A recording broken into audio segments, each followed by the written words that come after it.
તને હેપી નવરાત્રી। આ રીતનો નાવાનો સાબુ હોય કે પછી કપડાં ધોવાનો સાબુ હોય, બસ ખીલી લેવાની છે અને એમાં ભરાઈ દેવાની છે અને પછી જોવાનો છે કમાલ। આજે હું તમારી સાથે શેર કરીશ નવી પણ એકદમ ઉપયોગી અને અનોખી કિચન અને ઘરને લગતી ટિપ્સ, જે આપણે વેસ્ટ વસ્તુમાંથી બનાવીશું। ક્યારેક ક્યારેક આપણે વેસ્ટ વસ્તુને નવી રીતે કેવી રીતે ઉપયોગ કરીશું એ પણ આપણે જાણીશું। અહીંયા તમે જોઈ શકો છો, જે ક્યારેક ક્યારેક ચટણી અને અથાણા અને આ ન્યુટેલા જ્યારે લેતા હોય તો આ રીતના ડબ્બા નીકળતા હોય છે અને કાચના હોય, એરટાઈટ હોય, એટલે આપણે એને બીજી રીતે પણ યુઝ કરી શકીએ। એને ધોઈ સ્ટીકર કાઢી લીધા છે, પછી જૂનો બેલ્ટ લઈ અને બે આ રીતે એના હેન્ડલ બનાવવા માટે મેં બે પાર્ટ કટ કરી લીધા છે। આગળની સાઈડ થોડીક વધારે જગ્યા રહે જેથી કરીને આપણે બરણીને પકડી શકીએ એ રીતે તમારે એને ચોંટાડવાનું છે। હોટ ગ્લુ ના હોય તો ફેવિબોન્ડ કે કોઈ પણ સ્ટ્રોંગ ગ્લુનો યુઝ કરી શકો છો। પછી આ રીતે થઈ ગયા પછી ચારે બાજુ મેં મોતી લગાવી દીધા હતા। હાફ મોતી હોય કે આખા મોતી હોય કે કોઈ પણ કલરના હોય તમે લગાવી શકો છો। પછી આ રીતે સેલો ટેપ લઈ લેવાની છે। અહીંયા મિડલમાં જ મેં સેલો ટેપને રેપ કરી છે।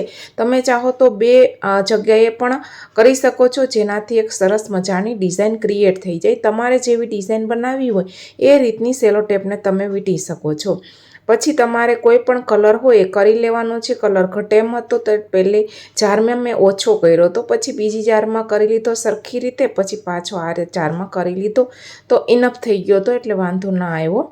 અને તમે જોઈ શકો છો આ રીતે આપણી બરણી સુકાઈ ગઈ છે। અને સ્પ્રે પેન્ટનો ઉપયોગ એટલા માટે કે તરત સુકાઈ જાય છે અને ઉપરથી સરસ મજાનો શાઇનિંગ વાળો કલર લાગે છે। અને જોઈ શકો છો આપણે સેલો ટેપ એટલા માટે રાખી હતી કે ડિઝાઇન તો બની જાય, સાથે સાથે જે વસ્તુ રાખી હોય ને એ પણ આપને દેખાય ને। તે બરણીનું ઢાંકણું ખોલી અને પછી શું ભર્યું છે એ આપણે જોવું પડતું હોય છે। તો આ રીતે અલગ અલગ જાતની મેં બહુ બધી બરણીઓ તમારી સાથે શેર કરી છે। મારા ઘરમાં અલગ અલગ જાતની બહુ બરણીઓનો ખજાનો થઈ ગયો છે ઓલરેડી।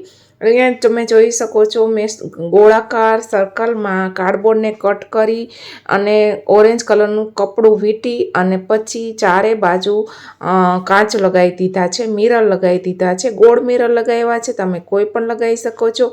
પછી આ રીતના માતાજીના પગલાંના સ્ટીકર ઓલરેડી માર્કેટમાં આવતા હોય છે એ લગાવી દેવાના છે। પછી સોયની મદદથી આ રીતની કોઈ પણ મટીરિયલ તમારા ઘરમાં પડ્યું હોય એ બધું લગાવી અને આ શેર બનાવી લેવાની છે। આ શેર બનાવ્યા પછી તમારે એને સિક્યોર કરી દેવાની છે સરસ રીતે, જેથી ક્યારેય નીકળે નહીં। એક નાની સર બે રાખી છે મિડલમાં અને બંને બાજુ મોટી મોટી સરો રાખી છે।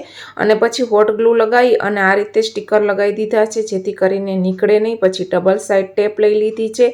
ડબલ સાઈડ ટેપ લઈ અને પછી આપણે બંને સાઈડ લગાવી દેશું જેથી કરીને એ સરસ રીતે સ્ટ્રોંગ રીતે ચોંટી જાય। અને આ ડબલ સાઈડ ટેપ છે ને તમારે થોડી સ્ટ્રોંગ માયલી તમે લ્યો ને તો શું થાય કે આ સરસ રીતે દિવાલ હોય કે પછી આ રીતના ફર્નિચર ઉપર સરસ લાગી જાય, ક્યારેય પણ ના નીકળે। જો હલકી હોય ને તો એ ક્યારેક ક્યારેક નીકળી જતી હોય છે। બાકી કોઈ પણ ખીલી લગાવીને પણ તમે હુક બનાવી લગાવી શકો છો।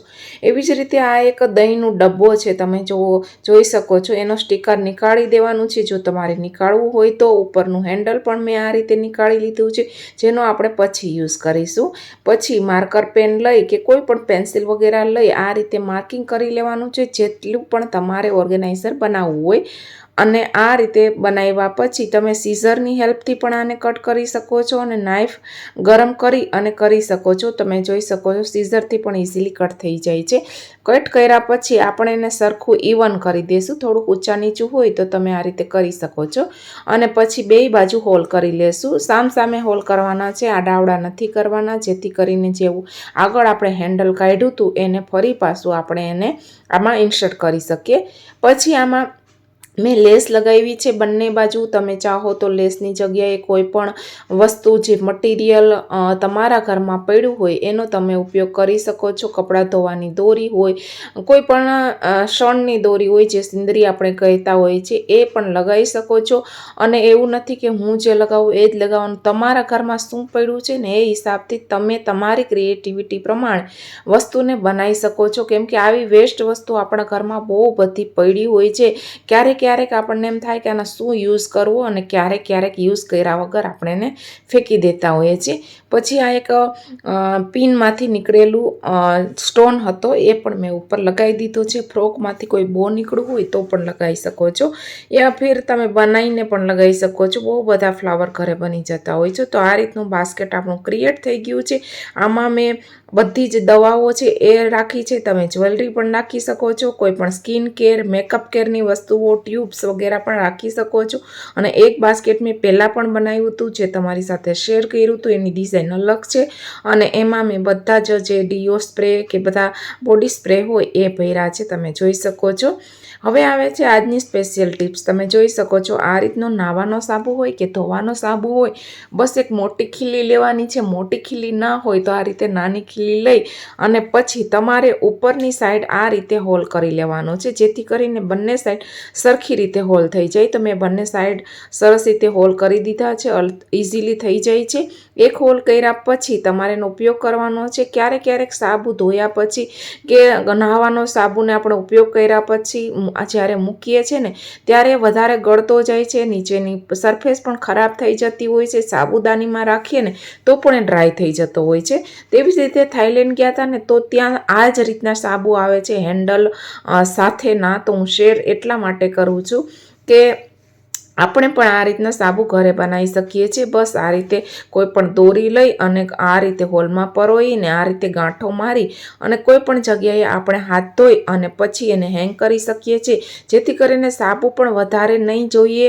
બાકી સૂકો જ રહેશે, ડ્રાય પણ રહેશે અને તમારી સાબુદાની અને તમારી સિંકની જે સરફેસ છે એ પણ ખરાબ નહીં થાય. પછી ગમે ત્યાં તમે કમાન્ડ હુક લગાવી અને તમે ખીલી પણ લગાવીને હેંગ કરી શકો છો. એવી જ રીતે આપણી પાસે આ વાસી ભાત પડ્યા હોય તે આપણે ક્યારેક સુકાઈ જતા હોય ને પછી ભાવતા પણ નથી, તો એને એકદમ ફ્રેશ બનાવ્યા હોય એવી રીતે કરવા માટે તમારે મેં અહીંયા કુકરમાં કર્યા છે એટલે મારે એને છૂટા પહેલાં કરવા પડશે. છૂટા કર્યા પછી ગરમ પાણી થોડું જ એડ કરવાનું છે અને પછી ફૂલ તાપે તમારે એક સીટી લગાવી લેવાની છે.